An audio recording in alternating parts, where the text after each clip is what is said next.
கர்த்தருடைய நாமம் மகிமையுண்டாகட்டும். இந்த நாளிலே நம்முடைய சரீரத்தில் இருக்கிறதான முக்கியமான அவைகளை குறித்து இன்றைக்கு கர்த்தருடைய வார்த்தை மூலியமாய் நம்மளை ஆராய்ந்து பார்த்து சரிப்படுத்திக் கொள்வோம். கர்த்தர் நம்மளுக்கு உதவி செய்வாராக. ஏசாயா தீர்க்கதரிசன புத்தகம் 42ஆம் அதிகாரம் 6வது வசனத்தை எடுத்து வாசிக்கலாம். நீர் குருடருடைய கண்களை திறக்கவும், நீர் குருடனுடைய கண்களை திறக்கவும், கட்டுண்டவர்களை காவலில் இருந்தும் இருளில் இருக்கிறவர்களை சிறைச்சாலையில் இருந்தும் விடுவிக்கவும். தேவனுடைய நாமம் மகிமையுண்டாகட்டும். கர்த்தருடைய பிள்ளைகளே, முதலாவது குருடனுடைய கண்களை திறக்கவும்.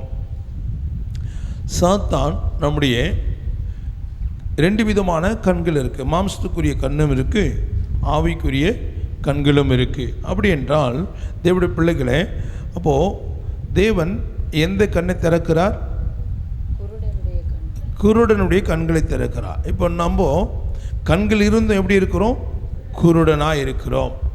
அப்போ தேவனுடைய பிள்ளைகளே, அப்போ 2 விதமான கண்களை குறித்து நாம் பார்க்கும்போது, அப்போது இங்கே மாம்ச கண்களையும் தேவன் திறக்கிறார், தேவனுடைய பிள்ளைகளே. ஆனால் இங்கே நாம் பார்க்கும்போது பிசாசானவன் என்ன பண்ணுகிறான்? நம்முடைய மனக்கண்களை குருடாக்குறான். வாசிக்கலாம். 2 கொரிந்தியர் 4ஆம் அதிகாரத்தை 4வது வசனத்தை எடுத்து ஒரு வாசிக்கலாம். தேவனுடைய சாயலாய் இருக்கிற கிறிஸ்துவின் மகிமையான, தேவனுடைய சாயலாய் இருக்கிற கிறிஸ்துவின் மகிமையான சுவிசேஷத்தின் ஒளி அவிசுவாசிகளாகி அவர்களுக்கு பிரகாசமாய் இராதபடிக்கு இப்பிரபஞ்சத்தின் தேவனானவன் அவர்களுடைய மனதை குருடாக்கினான். பார்த்தீங்களா? அவருடைய மனதை குருடாக்கினான். அப்போ தேவனுடைய சமூகத்தில் வந்த தேவனுடைய பிள்ளைகளே, இங்கே நாம் பார்க்கும்போது இங்கே கண்களை குறித்து முதலாவது பார்க்குறோம். இந்த கண் மிக மிக அவசியமானது. இந்த கண்ணை குறித்து நாம் பார்க்கும்போது இன்றைக்கு சாத்தான் மனக்கண்களை என்ன பண்ணுகிறான்? குருடாக்கி வைத்திருக்கிறான். இப்போ 2 விதமான குருடர்களை குறித்து நாம் இங்கே பார்க்கும்போது மாம்ச கண்களும் குருடு, மனக்கண்களும் குருடு. அப்போ தேவனுடைய பிள்ளைகளை, இன்றைக்கு நம்முடைய மாம்ச கண்கள் எல்லாம் நன்றாக பார்க்க முடிகிறது. ஆனால் தேவனுடைய பிள்ளைகளை, பிசாசன் நம்முடைய இருதயத்தை என்ன பண்ணுகிறான்? குருடாக்கி வைக்கிறான். மனக்கண்களை குருடாக்கி வைத்திருக்கிறான். இந்த மனக்கண்களை குருடாகும் போது எப்பொழுது அவன் குருடாக்குறான் என்றால், தேவனுடைய பிள்ளைகளே, நீங்களும் நானும் தேவனுடைய சாயலாய் இருக்கிறோம். ஆனால் கிறிஸ்துவின் மகிமையின் சுவிசேஷத்தின் ஒளியை பிரகாசிக்காதபடிக்கு அதை என்ன பண்ணுகிறான்? அப்படியே குருடாக்குறான். மங்கி எரிகிற திரியை போல அப்படியே மங்களாய் காணப்படுகிற, இப்படிப்பட்டதான இந்த மங்களாய் காணப்படுகிற இவங்களுக்கு சொல்லுவாங்க, என்ன நோய் அது? மாலைக்கண் நோய். அது சாயங்காலத்தில் அவங்களுக்கு என்ன தெரியாது? பார்வை தெரியாது. ஒரு சிலர் நான் கேட்பேன், ஏன் சாயங்காலத்தில் வரமாட்டிங்கன்னா? எனக்கு இருட்டாயிடுச்சுன்னா எனக்கு பார்வை தெரியாது. ஆனால் வெளிச்சம் இருக்கேன், உங்கள் பைக்லேயும் வெளிச்சம் இருக்குது, கார்லேயும் வெளிச்சம் இருக்குன்னு, எதிரில் இருக்கிற கண் வெளிச்சத்தை பார்த்தா என் கண்ணு கூசுது அப்படின்றாங்க. அப்போ தேவனுடைய சமூகத்தில் வந்து தேவனுடைய பிள்ளைகளே, இங்கே பிசாசானவன் தேவனுக்காக நம்மளை எழும்பி பிரகாசிக்க விடாதபடிக்கு நம்முடைய மனக்கண்களை குருடாக்கி வைத்திருக்கிறான். கர்த்தருடைய நாமம் மகிமையுண்டாகட்டும். இங்கே ஏசாயா தீர்க்கதரிசன புத்தகத்தில் நம்ம பார்க்கும்போது தேவனுடைய பிள்ளைகளே, இங்கே என்ன கண்கள் திறக்கப்படுகிறது? குருடனுடைய கண்கள் திறக்கப்படுகிறது. இன்னைக்கு அநேக கண்கள், மாம்ச பிரகாரமாக இருக்கிற கண்கள் இயேசுவை அறிய முடியாதபடிக்கு, வேதத்தை வாசிக்க விடாதபடிக்கு அநேக கண்களை குருடாக்கி வைத்திருக்கிறான். தேவனுடைய நாமம் மகிமையுண்டாகட்டும். உலக பிரகாரமான எழுத்தின் பிரகாரமாக உங்கள் கண்கள் பார்வை இருந்தாலும் அவர்கள் தேவனை தரிசிக்க முடியாதபடிக்கு, தேவனை பார்க்க முடியாதபடிக்கு அவருடைய கண்கள் எல்லாம் குருடாக இருக்கிறதை நாம் பார்க்கிறோம். இன்றைக்கு நம்முடைய கண்கள் எப்படி இருக்கிறது? குருடாக இருக்கா? இல்லாவிட்டால் வேத வசனத்தை பார்க்கக்கூடிய கண்களை காணப்படுகிறதா? இல்லாவிட்டால் தேவனை தரிசிக்க நம்முடைய கண்கள் எப்படி இருக்குது என்பதை நாம் பார்க்க வேண்டும். ஏசாயா தீர்க்கதரிசன புத்தகம் 33ஆம் அதிகாரம் 17வது வசனத்தை வாசிக்கும் போது, உன் கண்கள் ராஜாவை மகிமை பொருந்தினவராக காணும். உன் கண்கள் ராஜாவை மகிமை பொருந்தினவராக காணும். ராஜாவுடைய மகிமையை புரிந்தவராய் காணும். தூரத்தில் உள்ள தேசத்தையும் பார்க்கும். அப்போ தேவனுடைய பிள்ளைகளை, சிலர் பார்த்தீங்கன்னா கண்ணாடி போடுவாங்க. கண்ணாடி போடுறவங்களுக்கு 2 கண்ணாடி யூஸ் பண்ணுறாங்க. ஒருத்தருக்கு ஒரு விதமான கண்ணாடி, இன்னொருத்தருக்கு வேறு விதமான கண்ணாடி. அப்போது அந்த 2 கண்ணாடியும் சிலர் பார்த்தீங்கன்னா ஒரே கண்ணாடியில் 2ம் இருக்கும். என்ன சொல்லுங்களேன்? தூர பார்வையும் இருக்கும், கிட்ட பார்வையும் இருக்கும். அப்போ பார்த்தீங்கன்னா இந்த கண்ணாடியில் ஒரு வளைவு கொடுப்பாங்க. இந்த வளைவில் பார்த்தீங்கன்னா கிட்ட பார்க்கலாம், ஆனால் இதில் பார்த்தீங்கன்னா தூரத்தில் பார்க்கலாம். தேவனுடைய நாமம் மகிமை உண்டாகட்டும். ஒரு சிலருக்கு என்ன உண்டாகுது, ஒன்று படிக்கிறது மட்டும் என்ன பண்ணுறாங்க, கண்ணாடி யூஸ் பண்ணுறாங்க. அப்போ தேவனுடைய நாமம் மகிமை உண்டாகட்டும். கடந்த நாட்களில், கடந்த திங்கக்கிழமை ஞாயிற்றுக்கிழமை என்ன பண்ணிட்டான்னா, தேவனுடைய நாமம் மகிமை உண்டாகட்டும், நான் வேகமாக அங்கே மீட்டிங் முடிச்சுட்டு ஊத்துக்கோட்டைக்கு கடந்து போன வாரம் ஞாயிற்றுக்கிழமை. இந்த பைபிள் இங்கே வச்சுட்டேன், இந்த பைபிளை இங்கே வச்சுட்டு இங்கே வந்தவங்களெல்லாம் ஜெபிச்சுட்டு இருந்தேன். உடனே என் மூத்த மகன் என்ன பண்ணான், உங்களுக்கு டைம் ஆயிடுச்சு டேடின்னு சொல்லிட்டு என்ன பண்ணிட்டான், பேகை கையில் எடுத்துட்டான். பேகை கையில் எடுத்துட்டோன்னையும் நானும் வேகமாக போகணுன்னு சொல்லிட்டு அந்த பேக் எடுத்துட்டு நானும் காரில் போயிட்டேன். அங்கே மெசேஜுக்கு பைபிள் எடுக்கலான்னு சொல்லிட்டு ஜிப்பு திறந்தா பேக் இருக்குது, பேகுக்குள்ளே பைபிள் இல்லை. எப்படி இருக்கும் பாருங்கள், எவ்வளோ பெரிய ஒரு ஏமாற்றம். ஆனால் தேவனுடைய நாமம் மகிமை உண்டாகட்டும். ஆனால் வசனத்தை இருதய பலகையில் எழுதுனால அவன் எதை எடுக்க முடியல, இருதயத்திலிருந்து எடுக்க முடியல. ஆனால் பைபிளை எடுத்து வைக்கிறதுக்கு கவனக்குறைவு, போகிற அந்த அவசரத்தில் மீட்டிங் முடிச்சுட்டு வேகமாக போகணும்னு சொல்லி. இது ஞாயிற்றுக்கிழமை நடந்தது. திங்கட்கிழமை ஏரியா ஜபத்திற்கு அன்றைக்கு 3 மீட்டிங்கு. அப்போது தேவனுடைய நாமம் மகிமை உண்டாகட்டும். அந்த மீட்டிங் முடிச்சுட்டு சாயங்காலம் நான் புறப்படுறதுக்கு 7:50 ஆயிடுச்சு. 7:30 மணிக்கு நான் நெற்குன்றத்தில் இருக்கணும். இங்கே 7:50 ஆயிடுச்சு. போகலாமா வேணாமா அப்படின்றது ஒரு பதட்டம்.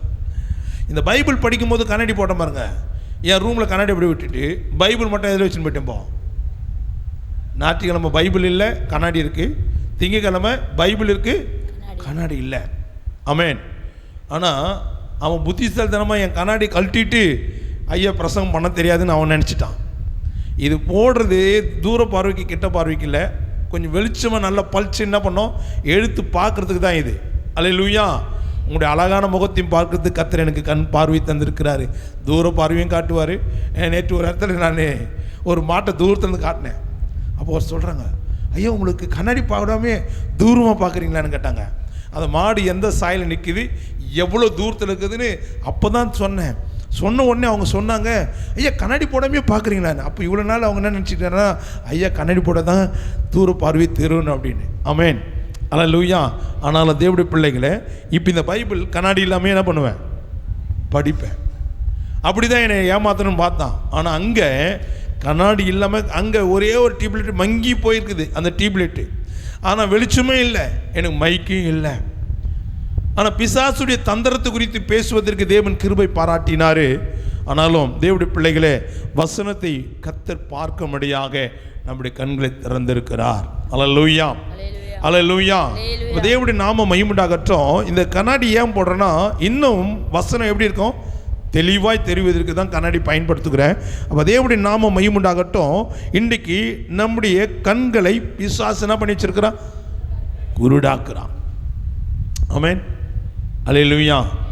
சொல்லுவாங்க, கண் இருக்கும்போது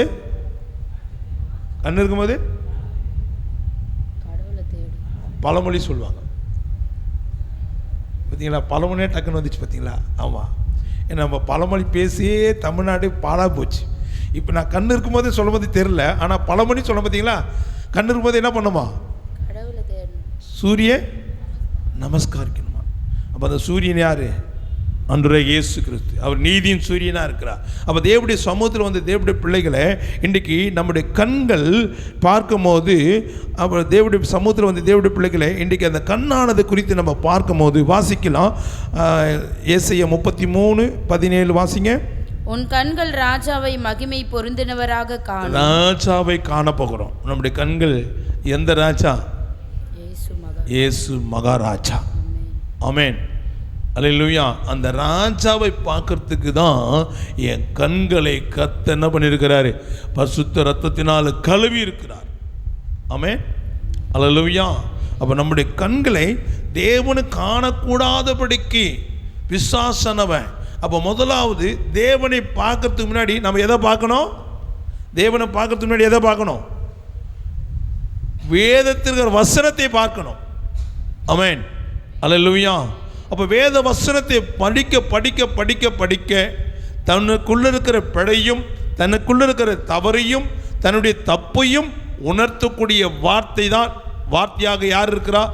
தேவன் இருக்கிறார். அல்லேலூயா, அல்லேலூயா. அப்போ தேவனுடைய பிள்ளைகளே, உன் கண்கள் ராஜாவின் மகிமை புரிந்தவனாக இருக்கிற காணும், தூரத்தில் உள்ள தேசத்தையும் பார்க்கும். அப்போ தூரத்தில் இருக்கிற தேசத்தை, தூரத்தில் இருக்கிற தேசத்தை. ஆமென், அல்லேலூயா, அல்லேலூயா. தேவனுடைய நாமம் மகிமையுண்டாகட்டும். கர்த்தருடைய சமூகத்தில் வந்த தேவனுடைய பிள்ளைகளே, அப்போ இன்றைக்கு நம்முடைய பார்வை தூரத்தை நோக்கி பார்க்கிற பார்வையாக இருக்கணும். அல்லேலூயா, அல்லேலூயா. அப்போ தூர பார்வை எது காட்டுதுன்னா, நீ கண்கள் எவ்வளோ தூரம் பார்க்கிறியோ அவ்வளோ தூரம் ஆத்துமாக்களையும் நீ ஆதாயப்படுத்த வேண்டும். ஆமென், அல்லேலூயா, அல்லேலூயா. ஆபிரகாமுடைய சகோதரனுக்கும் பிரிக்கும் போது என்ன பண்ணாங்க? ஷேர் பிரிக்கும் போது என்ன வந்தது? அவன் எதை பார்த்தான்? தூர தேசத்தில் பார்த்தான். யார் அது? லோத்து பார்த்த உடனே என்ன பண்ண? அவர் கண்ணுக்கு என்ன தெரிஞ்சது? பச்சும் பசுமையாய் பார்க்கறதை பார்த்தாரு. அல்லேலூயா, அல்லேலூயா. அப்போ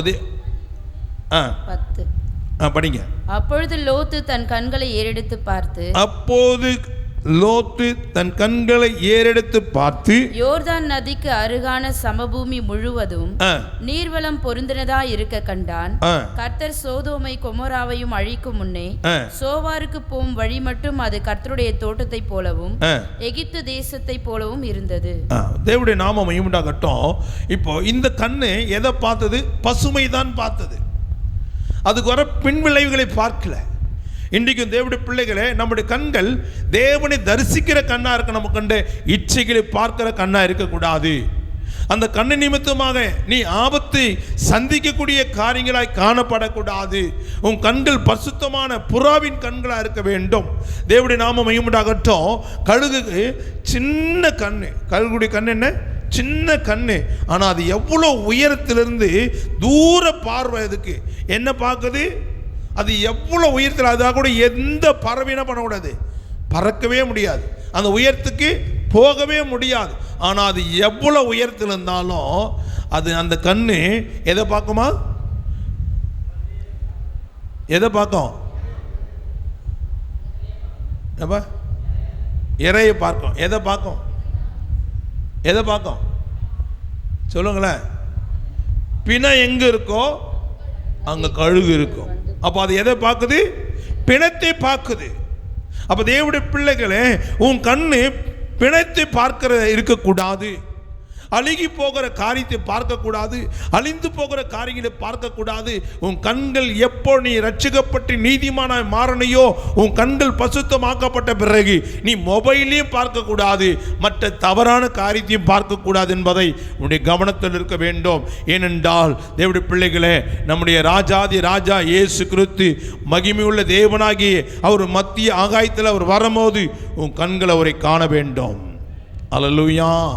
தூரத்திலே உன் கண்கள் ராஜாவின் மகிமை புரிந்ததாவராக இருக்கிற காணக்கூடிய கண்களாய், அல்லேலூயா, தூரத்தில் உள்ள தேசத்தில் பார்க்கக்கூடிய கண்களாய், அப்படிப்பட்ட கண்களாய் காணப்பட வேண்டும். அப்படின்றால் இந்த உலகத்துக்குரிய காரியங்களை பார்க்கவே கூடாது. ஆமென். அதனால தான் உன் கண்ணு இடர்ல இருந்தால் என்ன பண்ண சொல்கிறாரு? மறைச்சிக்க சொல்லிட்டாரு. என்ன பண்ணுமா? கண்ணில் சின்ன ஒரு தேவையில்லாத ஏதாவது ஒரு தூசி பட்டுட்டா அது தூசி எடுக்கிற வரையும் சின்ன டாட்டாக இருக்கும். அது எப்படி உங்கள் கண்ணில் போட்டு கிரிக்க அது வேதனைப்படுத்துது. யோசித்து பாருங்கள். அது சின்னதாக தான் ஓட்டியிருக்கோம். இந்த ரப்பு அதில் படும்போது என்ன ஆகும் தெரியுமா? ஒராசல் வலிக்கும். சின்னதாக தான் இருக்கும். அதை எடுக்கிறதுக்கு எவ்வளோ கஷ்டப்படுறீங்க. ஆனால் இவர் என்ன சொல்கிறாரு? உன் கண்ணு இடல இருந்தால் அதை தொடச்சி போட நான் சொன்னார், பிடிங்கி போடுன்றாரு. ஏன்? அந்த கண்ணானது முழு சரீரத்தை என்ன ஆக்கிடுமா? இருளாக்கிடுமா, கெட்டதாக்கிடுமா.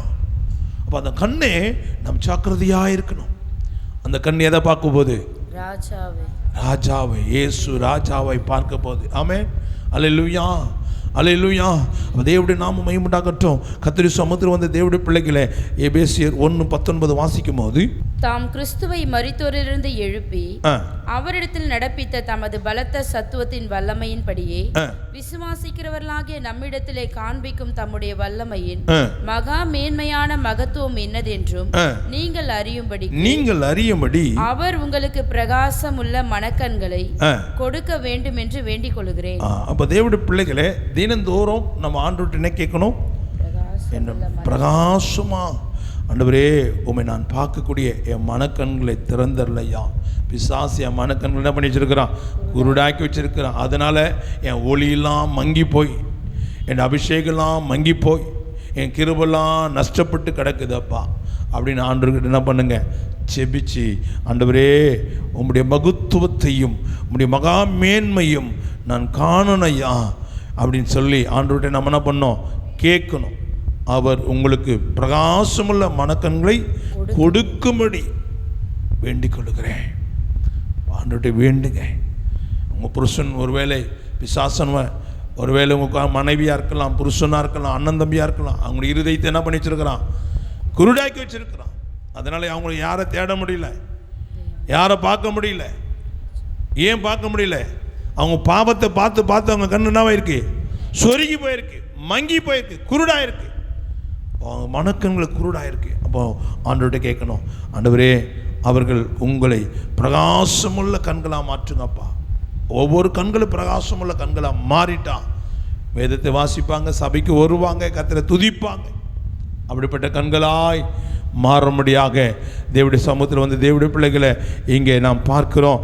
அப்படிப்பட்ட கண்களாய் இருக்கும்படியாக அப்போஸ்தலன் பவுல் இங்கே எபேசியருக்கு எழுதுகிறார். நம்மளும் தேவனுடைய பிள்ளைகளை நம்முடைய சரீரத்தில் இருக்கிற கண்களையும் தேவன் திறக்குது மாத்திரமில்லை. இன்றைக்கி மாம்ச கண்களை அநேகம் இருக்கிறாங்க, ஆனால் மனக்கண்களை குருடாக்கி வச்சிருக்கிறான். இன்னைக்கு மனக்கண்களை குருடாக்கிட்டான்.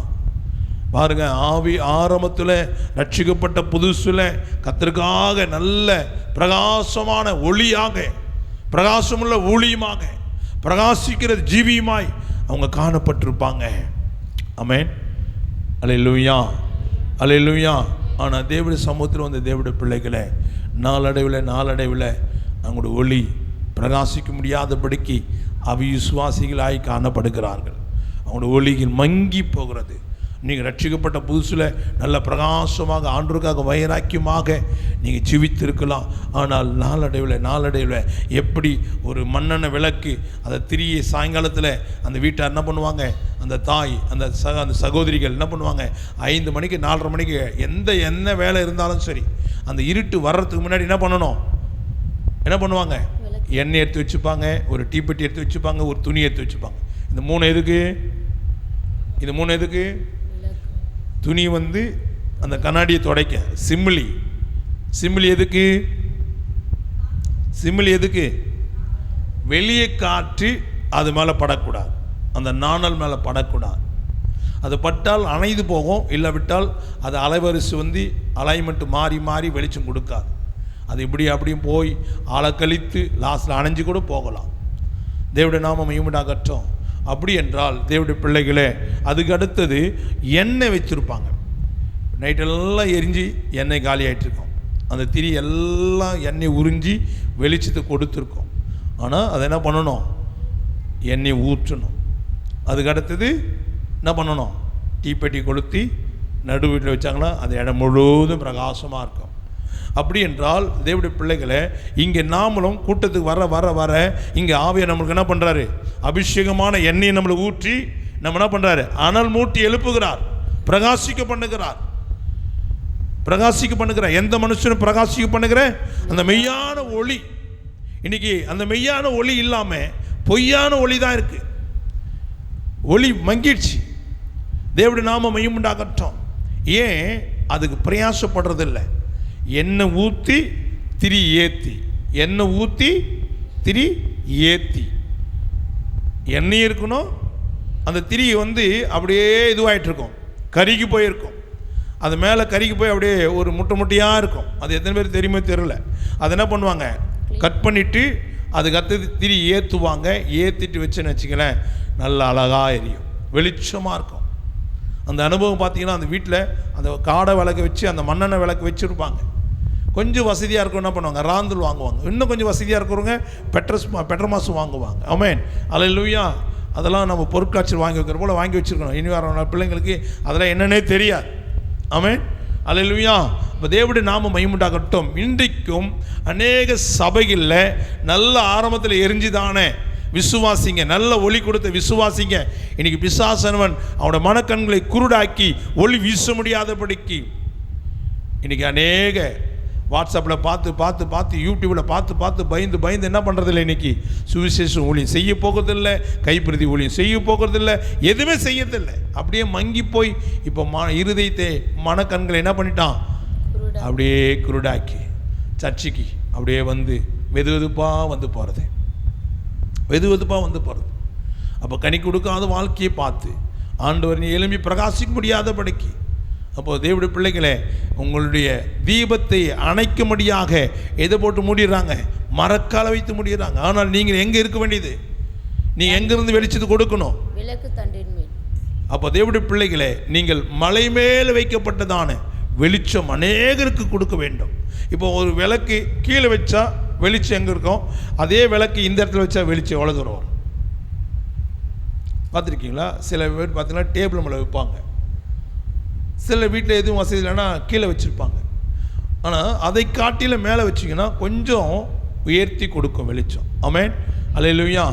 உனக்குள்ள ஒரு விளக்கு என்ற ஒரு அபிஷேகத்தை கர்த்தர் வைத்திருக்கிறார், கிருபையை வைத்திருக்கிறார். நீ அதை நஷ்டப்படுத்தக்கூடாது. அதை தினந்தோறும் உனக்குள்ள எண்ணெய் வார்த்து கொண்டே இருக்கணும். ஆமென், அல்லேலூயா. புத்தியுள்ள ஸ்திரீ, புத்தியுள்ள கண்ணி என்ன வச்சுருந்தாங்க, எண்ணெய் வைத்திருந்தாங்க, அந்த அபிஷேகத்தை வைத்திருந்தாங்க. அந்த அபிஷேகத்தை இழந்துடவே கூடாது. இன்றைக்கி அநேகருடைய கண்களை பிசாசனவன் குருடாக்கி வைத்திருக்கிறான். எப்படி நீ இயேசு ராஜாவை பார்க்க முடியும்? உன்னுடைய கண்கள் எப்படிப்பட்ட கண்களாக இருக்குது? தேவனுடைய பிள்ளைகளே, இன்றைக்கி உன் கண்கள் இயேசுவை பார்க்கக்கூடிய உன்னுடைய அழகான கண்கள் கண்டதாலே. அப்போ உன் கண்கள் அழகாக இருக்கணும். அப்போ தான் அவருடைய அழகான கண்ணை நீ யாரை பார்க்க முடியும், இயேசுவை பார்க்கணும். அப்படின்னா உன் கண்களுக்கு ஒரு கலைக்கு போட்டிருக்கணும். தேவையில்லாதெல்லாம் பார்க்கக்கூடாது. ஒரு சின்ன சினிமா வால் போஸ்ட் பார்த்ததுனால என் 2 கண்களும் 18 வயசில் சீல் பிடிச்சி போச்சு. இன்றைக்கி எத்தனை தவறான படத்தை பார்த்துட்டு நீங்கள் திருவந்தில் உட்காந்துக்கிட்டு தோத்திரம் ஆண்டவரே இனி நான் செஞ்சதெல்லாம் என்னை மன்னிங்க ஏசப்பா அப்படின்னு சொல்லிட்டு என்ன பண்ணுறீங்க, கை நீட்டி. இது உங்களுக்காக பிற்கப்பட்டதானே? யாருடைய சரீரம்? என்னுடைய சரீரம். டேனியல் ஜெபசல் சரீரமா? இயேசு கிறிஸ்துவின் சரீரம். அதை வாங்கி சாப்பிட்றீங்களே, உன் கண்ணு எப்படியாப்பட்ட கண்ணாக இருந்தது யோசித்து பாருங்கள். இப்போது உன் கண்களை கர்த்தர் பரிசுத்தமாக இருக்கும்படி விரும்புகிறார். இன்றைக்கி எத்தனை பேர் நீங்கள் தவறான காரியத்தை பார்த்துட்டு பேலன்ஸ் பண்ணி வந்து உட்கார்ந்துட்டுருக்கிறீங்க. கர்த்தருடைய நாமம் மகிமையுண்டாகட்டும். தேவனுடைய பிள்ளைகளே, உங்களுடைய கண்களை எப்பொழுதும் பரிசுத்தமாக இருக்கட்டும். குருடனுடைய கண்களை திறந்தார். நீங்களும் நானும் இயேசு அறியாத நாட்கள் வரையும் நம்முடைய கண்கள் குருடாக இருந்தது. என்றைக்கு இயேசப்பா நம்முடைய மனக்கண்களை திறந்தாரோ அந்த இயேசுவை காணும்படியாக நம்ம ஆயத்தத்தோடு இருக்கிறோம். தேவனுடைய பிள்ளைகளே, உன்னுடைய கண்கள் இயேசு மகாராஜாவை காணக்கூடிய கண்களாக இருக்க வேண்டும். ஆமென், அல்லேலூயா. அப்படிப்பட்ட கண்ணாக இருக்கும்போது சங்கீதம் 119வது சங்கீதம் 18வது வசனத்தை வாசிக்கலாம். உமது வேதத்திலுள்ள அதிசயங்களை நான் பார்க்கும்படிக்கு, உம்முடைய வேதத்திலுள்ள அதிசயங்களை நான் பார்க்கும்படி என் கண்களை திறந்தருளும். அடுத்தது நம்முடைய கண்கள் எதுக்காக திறக்கப்பட்டது என்றால், இன்னைக்கு எத்தனையோ அதிசயங்களை பார்க்கறதுக்காக ஊட்டி கொடைக்கானல் அங்கே எங்கன்னு என்ன அதிசயம், கடவுளுடைய படைப்பு. சில மாநிலங்கள், சில தேசங்கள், சில நாடுகளுக்கு போகும்போது அங்கே வித்தியாசமாக இருக்கும்.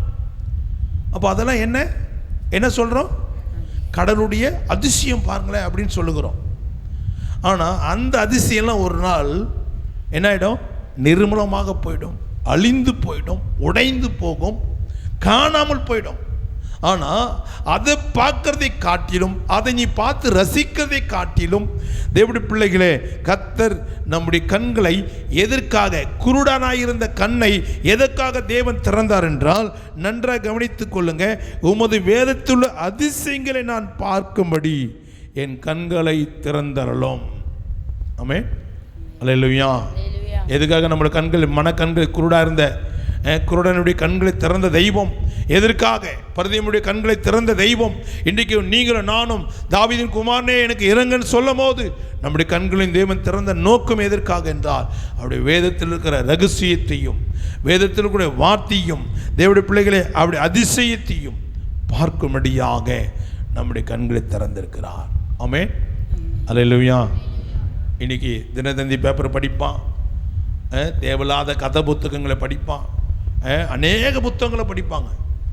ஆனால் அதெல்லாம் படித்த உனக்கு வேதனை தான் வரும். ஆனால் நீ வேதத்தை வாசித்தால், நீ வேதத்தை பார்த்தால், அதை பாருங்கள். எங்கள் அம்மாவுடைய அப்பா சுத்தமாக படிக்கவே தெரியாது, அவருக்கு எதுவுமே தெரியாது. பைபிள் இப்படி வைக்கணுமா இல்லை இது தலைக்கையில் வைக்கணுமான்னு எதுவும் தெரியாது. ஆனால் என்ன பண்ணுவார் தெரியுமா? காலையில் எழுந்த உடனே அது எந்த பக்கம் இருக்குதுன்னே தெரியாது. ஆனால் எடுத்த உடனே என்ன பண்ணுவது தெரியுமா? அப்படி கண்ணில் ஒத்தின்னு முத்தம் கொடுப்பார். அதனால் கர்த்தர் அவருக்கு சாக்க வேண்டிய நாட்கள், டாக்டர் குறிக்கப்பட்ட அந்த நாட்களை காட்டிலும் 16 வருஷத்துக்கு கர்த்தர் அவருக்கு ஆயுசனுக்கு கூட்டி தந்தார். ஜீவனோடு இருந்தார். தேவனுடைய நாமமையும் படிப்பறிவில்லாத ஒரு மனுஷன். ஆனால் கர்த்தருடைய பிள்ளைகளை அந்த பைபிள் படிக்க தெரியாது. ஆனால் அது எந்த பக்கம் திருப்பி பார்க்கணும், இது தலைக்கையில் இருக்குதான்னு கூட தெரியாது. அந்த அளவுக்கு ஞானம் இல்லாமல் இருந்தாலும் இதை வேதத்தை பார்க்கணுடைய ஒரு வாஞ்சை அவருக்குள்ளே இருந்தது. படிக்க தான் தெரியாது, ஆனால் இது என்ன பண்ணலாம்? பார்க்கலாம். ஆமென். அல்லேலூயா. அப்போ இந்த அதிசயங்களை அவர் பார்க்கணும் வாஞ்சிக்கிறார். ஆனால் இறுதியும் ஏங்குது, எனக்கு என்ன இல்லை, படிக்க தெரியாது. ஆனால் இன்றைக்கி நம்மளுக்கு எல்லாம் படிக்க தெரியுது. ஆனால் நம்ம எதை பார்க்கல, எதெல்லாம் பார்த்துன்னுக்குறோம். யூடியூப்பை பார்க்குறோம், சேனல்களை மாற்றி மாற்றி பார்க்குறோம், கேமை பார்க்குறோம், எதெல்லாம் பார்க்குறோம். அதனால் உனக்கு மகிழ்ச்சி உண்டாகுதுதா? யோசித்து பாருங்கள். கொஞ்ச நாளைக்கு முன்னாடி ஒரு கேம் வந்தது. அந்த கேமை பார்க்க ஆரம்பித்த பிறகு எத்தனை பேர் என்ன பண்ணானுங்க? கத்தியை தாத்துக்குனாங்க, குத்திக்கினாங்க. அது என்ன? ப்ளூ வே அப்படின்னு ஒரு கேம். இன்றைக்கு வரையும் அநேக காரியத்தில் சாகரானுங்க. தேவனுடைய நாமம் உண்டாகட்டும். தேவனுடைய பிள்ளைகளை ஜூதாட்டம், ஆன்லைனில் ஜூதாட்டம். இன்னைக்கு லட்சக்கணக்கான பணத்தை இழந்து போய் தற்கொலை பண்ணி சாகுறான். இதுக்கு தேவன் நம்மளுக்கு ஞானத்தையும் அறிவையும் புத்தியும் கொடுத்தார். எத்தனை மனைவிமார்கள், எத்தனை சகோதரர்கள், கணவன்மார்கள் தேவையில்லாத காரியத்தை பார்த்து பார்த்து பார்த்து தன் ஆத்துமாவை நஷ்டப்படுத்தி கொண்டிருக்கிறார்களே. ஆனால் கர்த்தர் நம்மளுக்கு கண்ணை எதை கொடுத்தாரு? கண்ணை எதை கொடுத்தாரு? தாவீது பர்தியமுடைய கண்கள் குருடாக இருந்தது. அவன் கண்ணை திறந்தோடனையும் யாரை பார்த்தான்? பிச்சை போட்டவனைய பார்த்தான், ஆண்டவருடைய படைப்பை பார்த்தான். யாரை பார்த்தான்? எந்த தெய்வம் பார்வை கொடுத்ததோ அந்த தெய்வத்தை பார்த்தான். இன்றைக்கி தேவனுடைய பிள்ளைகளை பல காரியத்தில் நம்ம தலைமுறையாக குருடனாக இருந்தோம். ஆனால் கர்த்தர் அவங்களுக்கு கிடைக்காத ஒரு பாக்கியத்தை நம்முடைய கண்களை கர்த்தர் திறந்தார். உங்கள் தாத்தா பாட்டி கண்கள்லாம் மனக்கண்களை குருடாக இருந்து அப்படியே செத்து போயிட்டாங்க.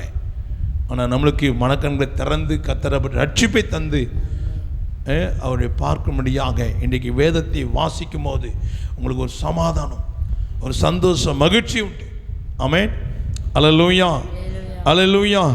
தேவனுடைய நாமம் மகிமையுண்டாகட்டும். நான் வேகமாக கடந்து போகிறேன். கர்த்தர் நம்மளுக்கு உதவி செய்வாராக. ரெண்டாவது காது. லூக்கா 8ஆம் அதிகாரம் 8வது வசனத்தை வாசிக்கலாம். சில விதை நல்ல நிலத்தில் விழுந்தது, அது முளைத்து 100 பலன் கொடுத்தது என்றார். இவைகளை சொல்லி கேட்கிறதற்கு காதுள்ளவன் கேட்க கடவன் என்று சத்தமிட்டு கூறினார்.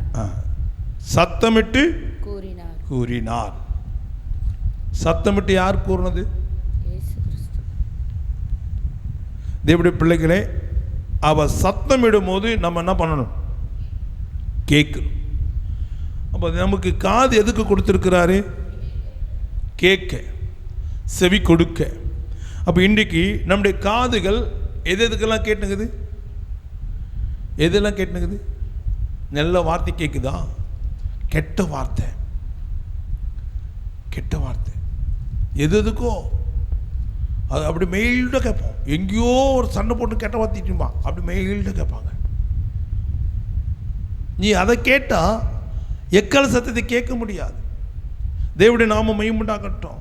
நாம் நன்றாக கவனிக்க வேண்டும். தேவனுடைய பிள்ளைகளே, இவைகள் சொல்லி கேட்குவதற்கு காது உள்ளவன் கேட்க கடவன். அப்போ நம்மளுக்கு காது இருக்கா இல்லையா? காது இருந்து எப்படி இருக்கிறோம்? அதுக்கு என்ன சொல்லுவாங்க? என்ன சொல்லுவாங்க? செவடங்காதில் என்ன ஊதுனாங்களா? அப்படின்னா என்னங்க? செவடங்காதில் சங்கு ஊதுனாங்கன்னா அப்படின்னா என்ன? கேட்காது. எவ்வளோ என்னவா? எவ்வளோ சத்தம் ஊதுனாலும் கேட்காது. பின்னாடி சொல்லுங்க பார்ப்போம். செவடங்காதில் சங்கு ஊதுனாங்கன்னு அப்படின்னுவாங்க. சொல்லுங்க. காது இருந்தும் கேளாது. சரி, இந்த பக்கம் இந்த பழமொழி யாரெல்லாம் கேட்டுக்கிறீங்க? இவ்வளோ பேர் தானே? ரொம்ப பேர் தெரியலையா? கை தூக்கினாலும் தூக்க காட்டியும் நாங்கள் எல்லோரும் சேர்ந்து தான் கேட்டிருக்கிறோம். நானும் கேட்டுக்கு தான் இருக்கேன்.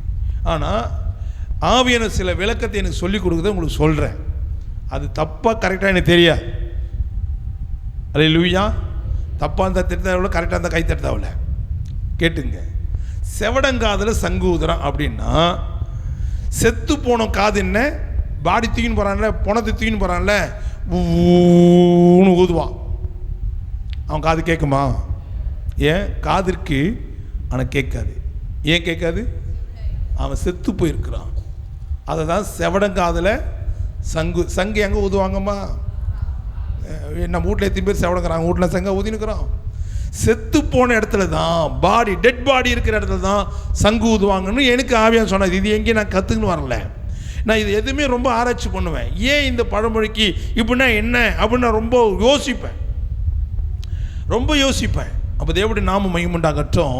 செவடங்காதில் சங்கு ஊதுறான் அப்படின்னா அவன் காது இருக்குது, ஆனால் என்ன பண்ணுறது?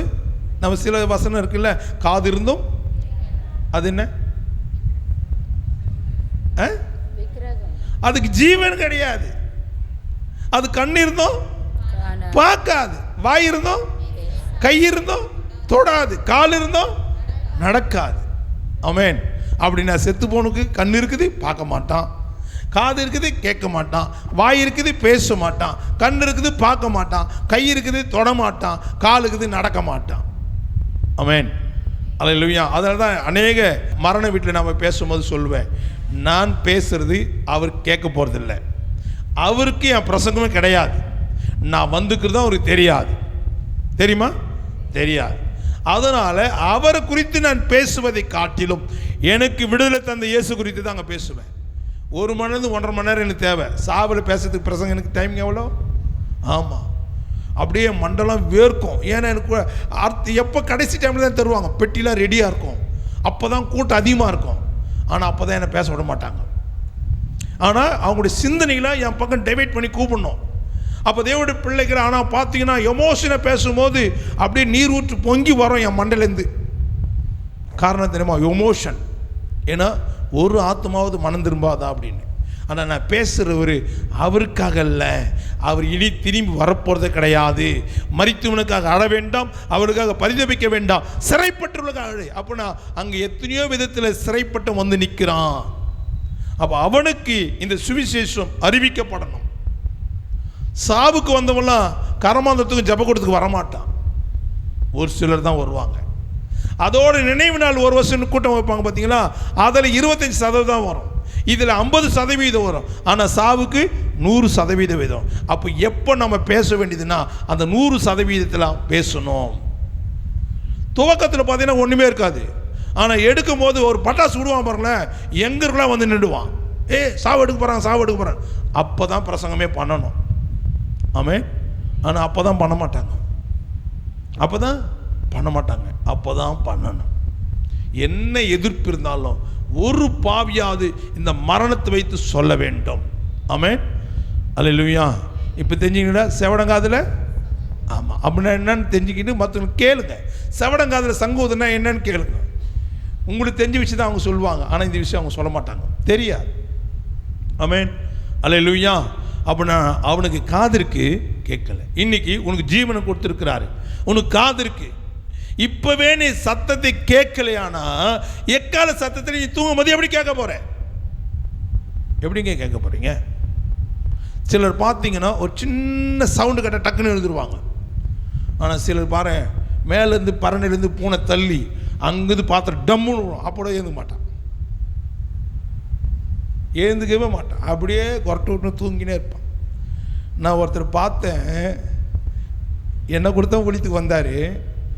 ஆனால் இவ்வளோ பெரிய பாக்ஸ் வச்சுட்டு ஃபிலிம் ஷோ காட்டினுக்கிறோம் ரோட்டில், அவ்வளோ சவுண்டு, ஊர் மக்களே பார்க்குது. அதில் ஒருத்தர் வந்து ஒரு 8 வீடு இருக்குமா வந்து சத்தம் போட்டார். அவர் பேர் என்ன சிஸ்டர்? லோகு தானே வந்து கத்தினார் சவுண்டு குறையின்னு. ஆனால் இங்கே பாக்ஸ் இருக்குது, இந்த இடத்துல இவர் 10 தூங்கினுக்கிறாரு, பாக்ஸ் அங்கே இருக்குது, இவர் இங்கே தூங்கினுக்கிறாரு, பெரிய படம் காட்டினுக்கிறோம், அவ்வளோ சவுண்டு. அதில் கடைசியாக ஒரு சீன் வந்துச்சு. என்ன சீனை கட் பண்ணுங்க, என்ன சீனுன்னா அதே ட்ரெயினில் தான் நானும் போனேன், அதே ஒழித்து தான் செஞ்சேன், அதே டயரில் தான் நானும் வந்தேன். ஆனால் தேவனுடைய நாம மகிமையுண்டாகட்டும், எனக்கு என்ன இல்லை, தூங்குறதுக்கு நேரம் இல்லை. ஏனென்றால் திக்கு நடிச்சுனுக்கு, ஏனென்றால் சாத்தானுக்கு இன்னும் கொஞ்சம் காலம் தான் இருக்குது என்று அவன் அதிவேகமாய் செயல்பட்டு கொண்டிருக்கிற இந்த காலத்தில் நமக்கு எப்படி தூக்கம் வரும்? எப்படிங்க தூக்கம் வரும் சொல்லுங்களேன்? எப்படிங்க தூக்கம் வரும்? தேவனுடைய நாம மகிமையுண்டாகட்டும். கர்த்தருடைய பிள்ளைகளை, எப்போ அவனுடைய தந்திரத்தை குறித்து நான் அதிகமாக பேச ஆரம்பிச்சனோ எனக்கு ரொம்ப பலவீனம் கொடுக்க ஆரம்பிச்சுன்னு தான் இருக்கிறான். இன்னைக்கு சாயங்காலம் 4:30 மணி வரையும் எனக்கு நெஞ்சு வலி தான், ஆனாலும் நான் கவலைப்படல. போன ஞாயிற்றுக்கிழமை ரொம்ப சிவியராக இருந்தது, நான் கவலைப்படல. ஆனால் தேவனுடைய பிள்ளைகளை சாக்கு போக்கு சொல்கிறதுக்கு ஒன்றுமே கிடையாது. ஒரு சிஸ்டரு நான் கேட்டேன், எங்கே இருக்கிறேன்னு? மழை வருதையா, தூரல் போடுதையா, அடுத்த வாரம் வந்துட்டுமா, நாளைக்கு வந்துட்டுமா, சுத்திகரிப்பு போட்டுனாங்க. ஆனால் எத்தனை பேர் இன்றைக்கி லீவ் எடுத்துட்டாங்க, ஆனால் நான் எடுக்க முடியாது. இன்றைக்கி ரொம்ப பேர் எது சாக்கு, அப்படியே வெள்ளம் அடிச்சுனே போகுது, பஸ்ஸெல்லாம் நின்றுச்சு, ஆட்டோலாம் நின்றுச்சு, லைட்டாக தூரம் தான் போச்சு. ஆனால் நம்மளுக்கு ஏதாவது நொண்டி சாக்கு கிடைக்குமான்னு எதிர்பார்த்துட்ருக்குறோம். தேவனுடைய பிள்ளைகளை, ஏனென்றால் எத்தனை பேர் வருகைக்கு போக போகிறோன்னு தெரியல, எத்தனை பேர் வருகைக்கு போக போகிறாங்கன்னு தெரியல. கர்த்தருடைய நாம மகிமையுண்டாகட்டும். கடைசி நாட்களில் அறுவடை செய்யும் போது கர்த்தர் 2 பிரிவினை பிரிக்கிறார். கோதுமை மணி பிரிக்கிறார், களையை பிரிக்கிறார். அந்த வசனம் என்னோட ரொம்ப இடைப்பட ஆரம்பிச்சது.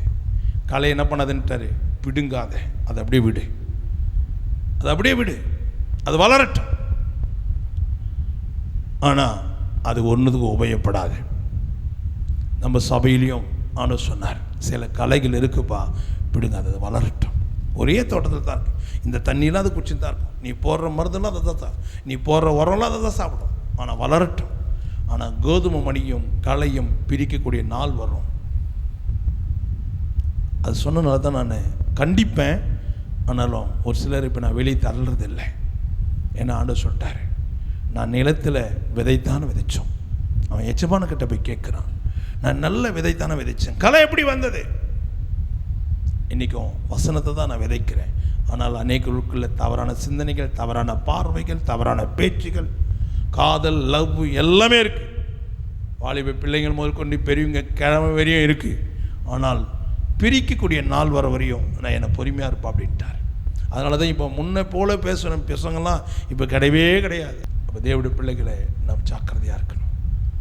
ஏனென்றால் நான் இதுவே டென்ஷனாக பேசி பேசி என் இருதயத்திலையும் பாரம், நெஞ்சு வலி வந்து இன்னும் நான் போக வேண்டிய தூரம் அதிகம். அதுபோல் இந்த கடைசி காலத்தில் அறுவடை மிகுதி, ஆட்கள் இல்லை.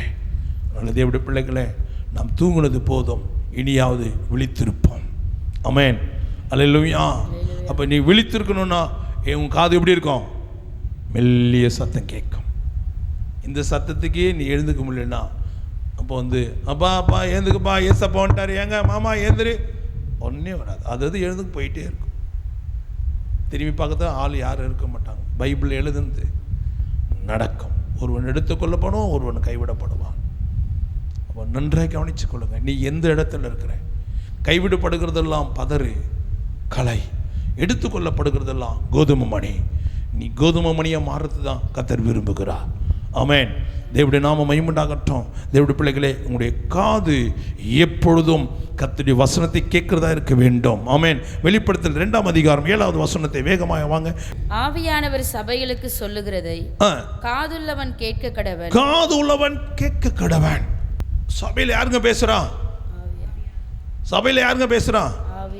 ஆவியானவர் பேசுறாரு. வாசிங்க லூக்கா 12:12 வாசிங்க பார்ப்போம். லூக்கா 12:12. நீங்கள் பேச வேண்டியவைகளை பரிசுத்த ஆவியான் அந்நேரத்திலே உங்களுக்கு போதிப்பார். அப்ப தேவனுடைய பிள்ளைகளே, இங்கே பேச வேண்டியது என்னை மறைத்து ஆவியானவர் பேசுவார். கேட்க வேண்டியவர்கள் கேட்டு, திருந்த வேண்டியவர்கள் திருந்த வேண்டும், மனம் திரும்ப வேண்டியவர்கள் மனம் திரும்ப வேண்டும், ஜாக்கிரதையா இருக்க வேண்டும், பரிசுத்தமாக வாழ வேண்டும். அதுக்கு என்ன தேவை? பேச வேண்டும். உபதேசம் தேவாய். அதை கேட்கறதுக்கு காது வேண்டும், காது வேண்டும். தேவனுடைய நாமம் மகிமைப்பட்டார். அதனால தான் அவங்களுடைய சிந்தனைகள் டைவர்ட் ஆகிடக்கூடாது, வேறு பக்கம் திரும்பிடக்கூடாதுன்றதுக்காக தான் பிள்ளைகளை பேசுவதற்கு அனுமதி கிடையாது, எழுந்து போகிறதுக்கு அனுமதி கிடையாதுன்றது எதுக்கு உட்கார வைத்துன்றால் அவங்க உள் வாங்க வேண்டும். இல்லைன்னா பார்த்தீங்கன்னா சில சர்ச்சில் ஒரு 1.5 வயசு குழந்தை, 1 வயசு குழந்தை அப்படி எழுந்து அப்படின்னு அப்படி ஆடும். ஒரு 4 ஆண்டி அதை பார்க்கும், அதை பார்த்து சிரிச்சுக்கிறோம். பாஸ்டர் மாட்ட பேசினே இருப்பார்.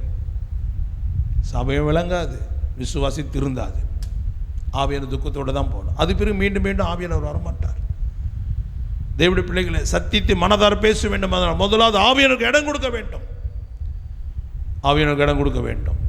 தேவனுடைய நாமம் மகிமையுண்டாகட்டும். இந்த காலில் அந்த ஊத்துக்கோட்டையில் அந்த பாஸ்டர் இந்த காலில் என்கிட்ட பேசும்போது அவர் சொன்னார், பாஸ்டர் எங்களுக்கு ஆச்சரியம் பாஸ்டர், அதெல்லாம் சிஎச் சர்ச்சுக்கு போகிற விசுவாசிங்க பாஸ்டர், பிள்ளைங்க பாஸ்டர், அவ்வளோ நேரம் எப்படி உட்கார்ந்துன்னு தெரியல பாஸ்டர், விட்டுருந்தா 10 மணி வரையும் உட்கார வச்சுருப்பேன். அவர் சாட்சி சொல்கிறார். இன்னைக்கு காலில் போன வாரம் ஞாயிற்றுக்கிழமை போயிட்டு வந்து இந்த காலில் சொல்கிறாரு. ஏன்னா இவங்க பெப்பர் ஷோக்கு கொண்டு போன பொருளை எதுவும் மிஸ் பண்ணி வந்துட்டுக்கிறாங்க நம்ம ஆட்கள். அதனால் எனக்கு அங்கேருந்து ஃபோன் பண்ணார். ஏன்னா அடுத்த ப்ரோக்ராம் எங்கன்னா போட்டிங்கன்னா தேட போகிறீங்க அப்படின்னு நாங்கள் மிஸ் பண்ணிட்டு வந்துக்கிறாரு. நாளைக்கு வரும்போது தயவு செய்து எடுத்துட்டு வாங்கன்னு சொல்லிட்டு அப்போது அவர் சொன்னார். அப்போ தேவனுடைய பிள்ளைகளை இவ்வளோ நேரம்லாம் உட்காரத்துக்கு வாய்ப்பு கிடையாது. ஏன்னா அந்த ஏரியா வந்து ஃபாரஸ்ட் ஏரியா. அந்த ஃபாரஸ்ட் ஏரியா வழியாக தான் போனோம். ஏகப்பட்ட பாம்பு இருக்குமா. எப்படி அவ்வளோ நேரம் மெய் மறந்து உட்கார்ந்தாங்களே தெரியல பாஸ்டர், ரெஸ்பான்ஸே பண்ண மாட்டாங்க. ஆனால் உங்களுக்கு பிள்ளைங்க நல்லா ரெஸ்பான்ஸ் பண்ணாங்கன்றாரு. இதுதான் எங்களை கூட வந்து ஆவியானவர். அவர் சொன்னார், இங்கே நடத்துகிற போடலாம், எங்கள் இடத்துல நடத்தினா உட்கார மாட்டேன்னு சொன்னவர் இன்னைக்கு அவரே சொல்கிறாரு. அவ்வளோ நேரம் எப்படி உட்கார்ந்துன்னு கேட்குறாரு. யோசித்து பாருங்க. ஏன்? காதை கேட்கறதுக்கு, பிள்ளைகளை வழிநடத்துறதுக்கு ஆவியானோட ஒத்தாசை தேவாய். ஆமென். ஆவியானவர் எங்க இருக்கோ அங்கே காது உள்ளவன் கேட்பான். கேட்கணும், கேட்க வேண்டியது அவசியம். ஆமென். அல்லேலூயா. இந்த செவ்வாய்க்கிழமை ஒரு பயங்கரமான இந்து வைராக்கியத்திலிருந்து ஒரு மனுஷன் அவர் வந்திருந்தார். மாங்காட்டிலேருந்து பயங்கரமான இந்து மனுஷன், சர்ச்சுக்கே போகாத மனுஷன். அவங்க தம்பி கூட்டின்னு வந்துட்டார். அவர் நினச்சிட்டாரு கூட்டின்னு வந்து ஒரு அண்ணன் ரொம்ப நேரம் உட்கார மாட்டார், அப்போ போய் இறங்கி போயிடுவார் அப்படின்னு நினச்சார். வந்து உட்கார்ந்த மனுஷன் 2:30 மணி வரையும் எழுந்துக்கல. அவருக்கு ஆச்சரியம். பாஸ்டர் எங்கள் அண்ணன் எங்கேயுமே உட்காந்து கேட்க மாட்டார் பாஸ்டர். எனக்கும் ஆச்சரியமாக இருந்தேன்னு. எப்படி? காரணம் என்ன?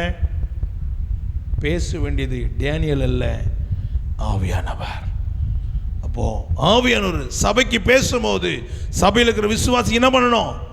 காது கொடுத்து கேட்க வைக்கணும். முதலாவது காது எல்லாருக்கும் இருக்கு, ஆனால் கேட்காது. அதனால தான் இங்கே கேள்வி இடையில கேட்க வரும்போது என்ன ஆகிடும்? எல்லாரும் மூஞ்சி பார்த்து கேள்வி கேட்குறேன்ல, ஸ்டாப் பண்ணி அப்போ கேள்வி கேட்கும் போது அவங்களுக்குள்ள என்ன வந்துடும்? அப்போது அடுத்த கேள்வி நம்மளை என்ன பண்ணுவார்? ஸ்கூலில் படிக்கும் போதெல்லாம் பார்த்தீங்கன்னா திடீர்னு யார் வருவா?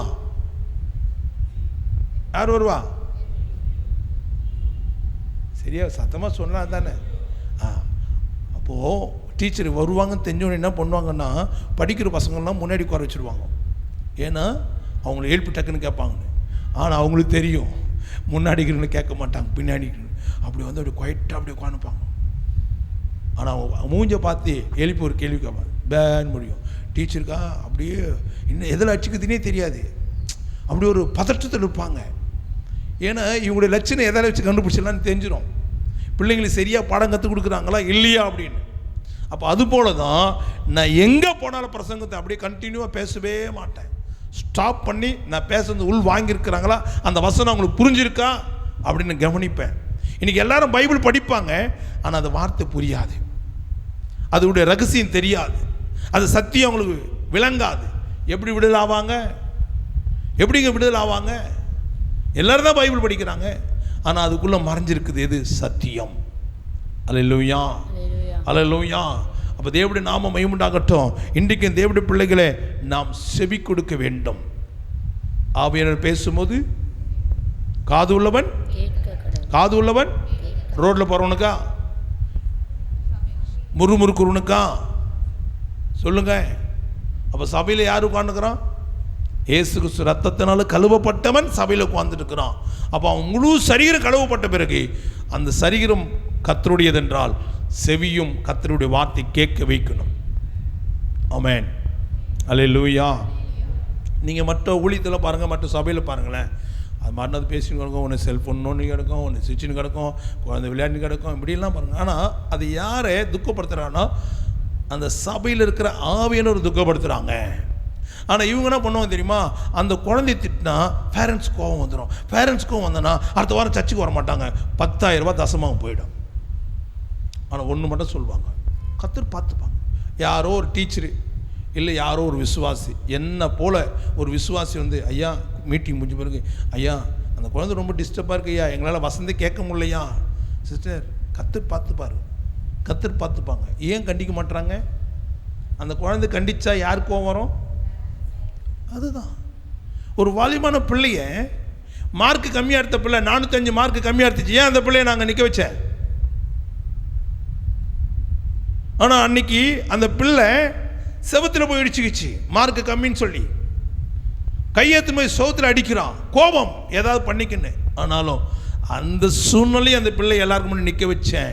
அந்த பிள்ளை நிற்க வச்சதுக்கு கர்த்தர் அனுமதிக்காமல் நான் நிற்க வைக்கல. இன்னைக்கு கூட அங்கே வந்தா ப்ரேயருக்கு.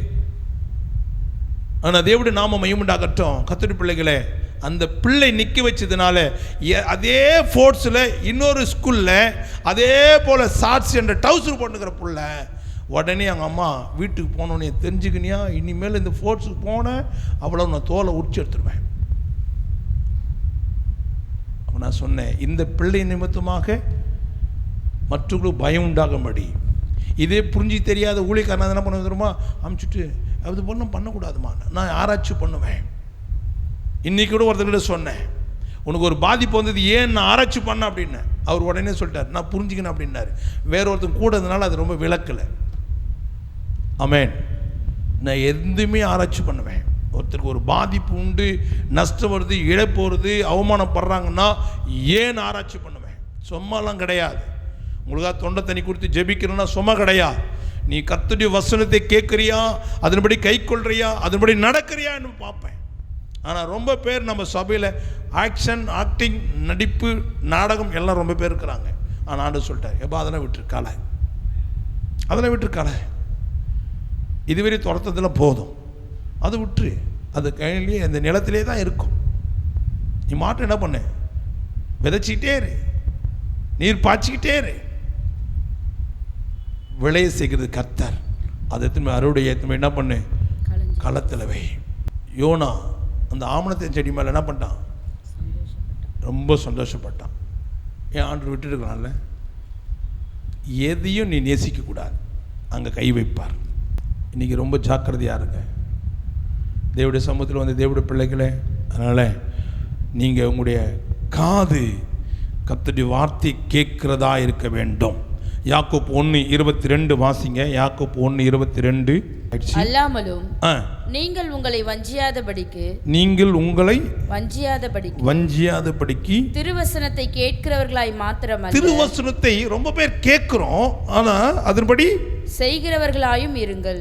செய்யணும், அதன்படி செய்யறதே இல்லை. ரொம்ப பேர் கேட்கிறோம், டைரியில் எழுதுவோம், வீட்டில் போய் தியானிப்போம், ஆனால் நான் இல்லை, செயல்படல தான் இல்லை, கிரியில் இல்லை. கிரியில்லாத விசுவாசமும் கிரியில்லாத பிரசங்கத்தை கேட்டு என்ன பிரயோஜனம்? செத்ததாக தான் இருக்கு, செத்ததாக இருக்கு. கேட்குறீங்கள? இதுவரை எவ்வளோ பிரசங்கத்தை கேட்டிருப்பீங்க, எவ்வளோ பிரசங்கத்தை கேட்டிருக்கிறோம். ஆனால் நம்ம மாற்றிருக்கிறோமா? பிரசங்கம் யாருடையது? உபதேசம் யாருடையது? வார்த்தை யாருடையது? யாருடையதுங்க? ஆவியானவருடையதுங்க. அதுக்கு என்னங்க ரெஸ்பான்ஸ் கொடுத்துருக்கீங்க? அவருக்கு அந்த வார்த்தைக்கு என்ன மரியாதை கொடுத்தீங்க? அந்த வார்த்தைக்கு என்ன மரியாதை கொடுத்தீங்க சொல்லுங்க. மரியாதை கொடுக்குறதுனா என்ன அர்த்தம்? மரியாதை கொடுக்குறதுனா என்ன அர்த்தம்? அதன்படி நடக்கணும். அதுதான் கீழ்ப்படிதல், அதுதான் மரியாதை. அப்போ நீங்கள் நடக்கலைன்னா யாரை உதாசீனப்படுத்துறீங்க? ஆவியானவரை. அவருடைய ஆலோசனை நீங்கள் தள்ளிட்டீங்கன்னா, ஆபத்து சூறாவளி வரும்போது கத்தாவே கத்தாவே நீங்கள் நோக்கி கூப்பிட்டாலும் உனக்கு மறு உத்தரவு கொடுக்க மாட்டான்னு பல முறை நான் என் பிரசங்கத்தில் சொல்கிறேனே. இப்போ நீ காது கொடுத்து கேட்கறதுக்கு உனக்கு அது கஷ்டமாக தான் இருக்கும். ஆனால் நீ ஆபத்து நேரத்தில் அவர் கூப்பிடும்போது அவர் உனக்கு செவி கொடுக்க மாட்டார். என்ன கொடுக்க மாட்டார்? நீங்கள் அவரை விட்டு விட்டால் அவர் உங்களை விட்டு விடுவார். அப்படின்னா நீ கேட்கறது விட்டுட்டா உனக்கு ஆபத்து வரும்போது அவர் கேட்கறது விட்டுருவார். சிலர் சொல்லும் போது நான் சொல்றது கேட்குதா? சொல்லு என்னென்ன விருப்பம் இல்லைன்னு அர்த்தம். நான் சொல்றது கவனிக்கிறியா? சொல்லு அப்படின்னா என்ன? அவங்க மேலே பிரியம் இல்லைன்னு அர்த்தம். அதனால் என்ன வராது? அவங்களுக்கு எந்த நன்மையும் இருக்காது. அப்போ நீ மன கஷ்டப்படுவேன். நான் ஒரு மனுஷனாக உன்னை பார்த்து சொல்கிறேன், நீ என்னை ஒரு மனுஷனை மதிக்கிறியா? எத்தனை நேரத்தில் நீ இப்படி சொல்லியிருப்பேன். செவடனா நீ இவ்வளோ சொல்கிறேன் கேட்குறியா? அதே போல் தான் கர்த்தர் சொல்லுவார், நான் இவ்வளவோ சொன்னேனே, மணிக்கணக்காக நிற்க வச்சு என் மகனை வச்சு பேசுனேன், நீ என்ன ரெஸ்பெக்ட் கொடுத்த, என்ன அது மரியாதை கொடுத்த, என்ன மதிச்ச சொல்லு பார்ப்போம். காது உள்ளவன் கேட்க கடவன். அப்போ உட்காந்து கேட்டுமே, எதெல்லாம் நீ சரிப்படுத்தியிருக்கிற, எதெல்லாம் சரிப்படுத்தியிருக்கிற, எதெல்லாம் நம்ம இது தவறு உணர்ந்து விட்டு இருக்கிறோம்.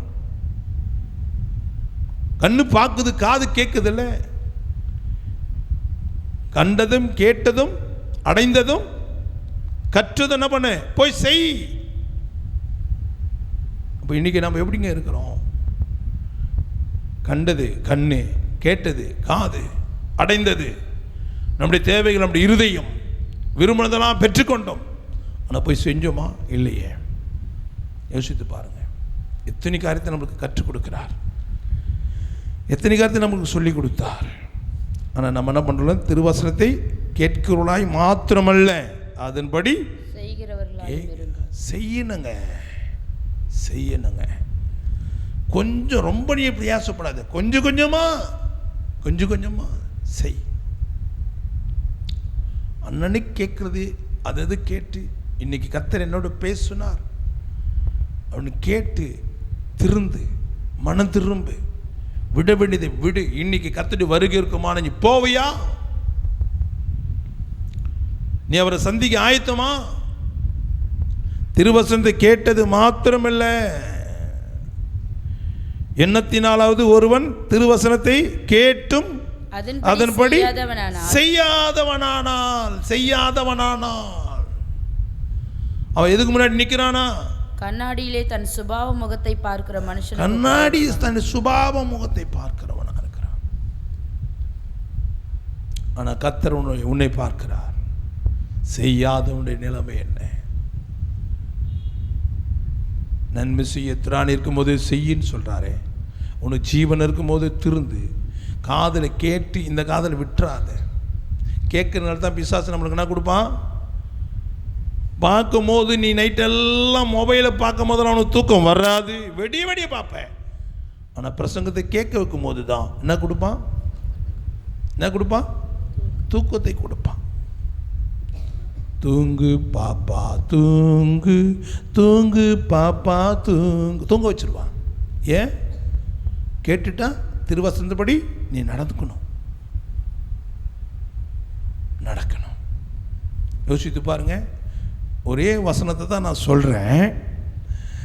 யாக்கோபு 1:22 வசனம்னு சொல்லணும்னு நினச்சிக்கலேன். இங்கே உட்கார்ந்துருக்கிற எல்லாரும் நான் சொன்ன வசனத்தை டக்குன்னு எடுக்க முடியுமா? டக்குன்னு எடுக்க முடியுமா? எடுக்க முடியாது. நான் சொன்னது எத்தனை பேர் கேட்டு? யாக்கோபு 1ஆம் அதிகாரம் 22வது வசனம்னு சொன்னேன். நல்லா கவனிச்சுக்கோ. உதாரணத்துக்கு தான் இதை சொல்கிறேன்.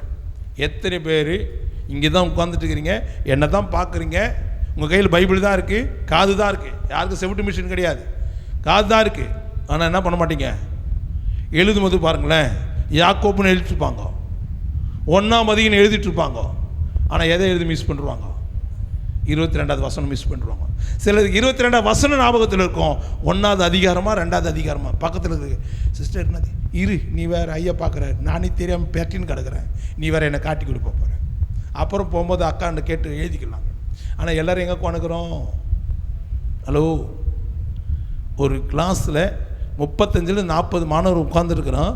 ஆனால் 40 மாணவருக்கு தான் ஆசிரியர் என்ன பண்ணுறாங்க? ஒரே முறை பாடத்தை கற்றுக் கொடுக்குறாங்க. ஆனால் கவனிக்காதனால தான் இந்த டேனியல் 3 வருஷம் ஃபெயில் ஆகிட்டேன், கவனிச்சும் பாஸ் ஆகி போயிட்டான். அங்கே ஃபெயில் ஆகிட்டேன், ஆனால் இங்கே ஃபெயில் ஆகிடக்கூடாது. எதில் ஃபெயில் ஆகிடக்கூடாது? வருகையில் ஃபெயில் ஆகிடக்கூடாது. ஆமென். நன்றாக கவனித்துக் கொள்ளுங்கள். அப்போது தேவனுடைய பிள்ளைகளே, நீங்கள் காது உள்ளவர், இதெல்லாம் நீங்கள் கவனித்து பாருங்கள். நான் உங்களை தான் சொல்கிறேன், நீங்கள் புரிஞ்சு கொள்ளுங்க. எத்தனை இடத்துல நீங்கள் எபேசியர் எழுதி வச்சுருப்பீங்க, ஆனால் வசனம் போடாமல் விட்டுருப்பீங்க, அதிகாரத்தை விட்டுருப்பீங்க. வசனத்தை ஞாபகம், வசனத்தை எழுதிருப்பீங்க, அதிகாரத்தை விட்டுருப்பீங்க. ஆனால் அது பிறகு நீங்கள் யோசிப்பீங்க, போகும்போது கேட்டு எழுதிடலான்னு. எத்தனை ட்ரிப்பு உன் டைரியில் நீங்கள் யோசித்து பாருங்கள், அப்படி எழுதி விட்டுருப்பீங்க, அது ஃபில் பண்ணியிருக்க மாட்டீங்க. ஏன்? கேட்கும் போது தான் அந்த ஆர்வம். முடிஞ்ச உடனே நாத்தமாகவே கத்திரி ஸ்தோத்திரம் போட்ட உடனே அடுத்தது என்னன்ற யோசனை தான். இப்போ போகும்போது சிஸ்டர் கோச்சிக்காதீங்க சிஸ்டர், கொஞ்சம் டைரி கொடுங்க சிஸ்டர், யாக்கோப்புன்னு 1வது அதிகாரம் தான் போட்டிருக்கிறேன், ஆனால் எந்த வசனம் சொல்ல தெரியல சிஸ்டர். அது 22வது வசனம் நோட் பண்ணால் தானே தெரியும், 23ஆம் வசனம் என்ன சொல்லுதுன்னு அதில் தானே தெரியும். 1ஆம் அதிகாரம் போட்டுட்டு எல்லா வசனம் படித்தா உங்களுக்கு புரியுமா?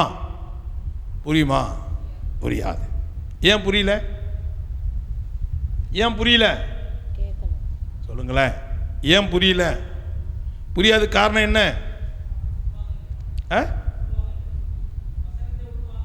வசனத்தை உள்வாங்கல. எந்த வசனத்தை நீ தெரிஞ்சா தானே அந்த வசனம் உன்னோட இடைப்படும். அப்போ 22வது வசனம் என்ன சொல்லுது, 23வது வசனம் என்ன சொல்லுது? இது 2 வசனத்தை விட்டுட்டு நீ ஏதோ தலை செஞ்சுன்னு எங்கள் வீட்டுக்காரர் வரேன்னாரு, இப்படி பார்த்து ஆளை காணோம், வரலையே, இன்றைக்கி எங்கள் வீட்டுக்காரர் வந்தால் நல்லாயிருக்கும். உங்கள் வீட்டுக்காரர் வரல, நீ அதை யோசிக்காத. இன்றைக்கி கற்றுட்டு வருகிறதா, நீ ரெடியாகி மேலே போ. உனக்கு இந்த சிந்தனை என்ன பண்ணிவிட தெரியுமா? இங்கே தான் உட்காந்துருப்பேன், சுத்திகரி பொறுத்த தான் வந்து உட்காந்துருப்போம், ஆனால் சுத்திகரிக்காமல் இருப்போம். ஏன்? வசனம் உள் வாங்கலை. வாஷிங் மிஷின் வீட்டில் இருக்கோம், துணி ஊற வச்சுருப்போம், ஆனால் உள்ளே போட்டிருப்போம், ஆனால் எதை போட மறந்துட்டுருப்போம்? சுவிட்சு போட மறந்துட்டுருப்போம். சுவிட்சு போட்டிருந்தாலும் டேங்கில் தண்ணிக்கு தான் பார்க்கணும். இவ்வளவும் இருந்தால் தான் நீ போட்ட துணி துவச்சி உனக்கு எல்லாம் அழைச்சி கையில் கொடுத்துரும். இன்றைக்கி ரொம்ப பேர் அப்படி தான், வாஷிங் மிஷின் போல் சர்ச்சுக்குள்ளே வந்து உட்காந்துருக்குறோம், ஆனால் சுவிட்சு போடாமையே வந்து உட்காந்துருக்குறோம், தண்ணி இல்லாமையே உட்காந்துருக்குறோம், பவுட்ரு போடாமையே உட்காந்துக்கிறோம். எப்படிங்க அழுக்கு போவோம்? நானும் சுத்திகரிப்பு கொடுத்து வந்தேன். நீ எதுவுமே உள் வாங்கலையே, வாங்கினா தானே அவர் போய் இருதயத்தை என்ன பண்ணுவார்? சுத்தமாக்குவார். ஆண்டவரே உமக்கு சித்தமானால் போயிட்டு வாஷிங் மிஷினில் போயிட்டு உமக்கு சித்தமானால் என் துணியை சுத்தமாக்கி கொடுத்துரும் அப்படின்னு அது சொல்லலாம். முட்டாளே, சுவிட்ச் இருக்குது பார்த்தியா, அங்கே ஆன் பண்ணு, ப்ளக்கு சொருவு சுவிட்சை ஆன் பண்ணு. டேங்கில் தண்ணிக்கு தான் பார்த்துக்கோ. டேங்கில் தண்ணி இல்லாமல் சில என்ன பண்ணுறது தெரியுமா? சுவிட்ச் போட்டு 2 சுற்றிட்டு அப்படியே நிற்கும், அது மாட்டும் வாட்டர் ஹீட்டாகி அது எரிஞ்சு போகும். எல்லாமே இருக்கணும், அதுதான் புத்தி உள்ளவன். ஆமென். அதுபோல் சபைக்கு வந்துட்டா நீ எல்லாத்துலேயும் பர்ஃபெக்டாக கேட்கணும், கண்ணு பார்க்கணும், காது கேட்கணும், வாய் பேசணும், கை எழுதணும், வசனத்தை பெறட்டணும். அப்படின்னா உன்னுடைய முழு ஆத்மாவோடு, முழு சிந்தையோடு, முழு இருதயத்தோடு கர்த்தருடைய வசனத்தை கேட்டால் கர்த்தர் உன்னை ஆசீர்வதித்து கனப்படுத்துவார். ஆனால் நம்ம என்னன்றதில்லை, இங்கே தான் வந்திருப்போம், வேகமாக வருவோம், அப்படியே உட்கார்ந்துருப்போம். ஆனால் நீ எத்தனை பேர் உள் வாங்கியிருக்கிறீங்க? ஒன்றும் இல்லை, இவ்வளோ பேர் டைரி வச்சுருக்கீங்கன்னு வச்சுங்களேன். இப்போ டைரியில் எடுத்து என்கிட்ட காட்டி சைன் வாங்கினா எத்தனை பேர் நீங்கள் நான் சொன்ன வசனத்தை கரெக்டாக எழுதியிருக்கீங்கன்னு? கம்மி தான் இருக்கும். எங்கே பாஸ்டர் நீங்கள் சொன்ன உடனே அடுத்தது பாயிண்ட்டுக்கு போயிடுறீங்க. நான் அப்போ தானே, ஏன்னா உன் சிந்தனை எங்கே இல்லை, இங்கே இருந்தால் யாக்கோப்பு 1:22 சொன்ன உடனே நீ என்ன பண்ணணும், எழுதிட்டு வசனத்தை பெரட்டி ரெடியாக வச்சுருக்கணும். அப்போ குயிக் பைபிள் எடுத்து படிக்கிறவங்க பிரசங்கத்தையும் கேட்குறாங்க, டைரியிலையும் வச்சுருக்கிறாங்க. ஷேலி பாரு, முன்னாடி டைரி இருக்குது, எழுதுது, பைபிள் இருக்குது. உங்களை போல தான் அவங்களும் உட்காந்துக்கிறாங்க.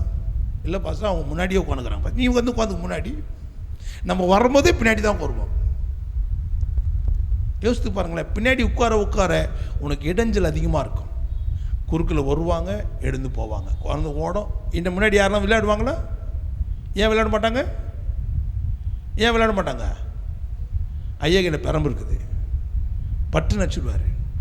ஆனால் பின்னாடி என்ன பண்ணோம், சேட்டை. ஆனால் நம்ம எங்கே திரும்ப உட்காந்துப்போம், அங்கே தான் உட்காந்துப்போம், கவனிப்போம். அந்த குழந்தை என்ன பண்ணுது, இது என்ன பண்ணுது, அவங்க அம்மா கொட்டும், இது பார்த்து என் சிஸ்டர் அது அடிக்கிறேன், இங்கே நான் பேசுனேன் அது கேட்கறதுக்காது. குழந்தைங்கன்னா அப்படி தான் இருக்கும் சிஸ்டர், ஐயா அப்படி தான் சொல்லுவார். இப்போ நீ யார் மேலே பரிதாபப்படுற?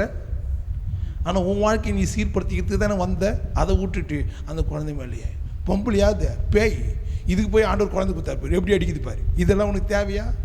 ஆனால் நீ எங்கே வந்துக்கிற, சுத்திகரிப்பு கொடுத்துக்கு வந்திருக்கிறேன். நீ எப்படி சுத்தமாகுவ சொல்லுங்க, யோசித்து பாருங்க.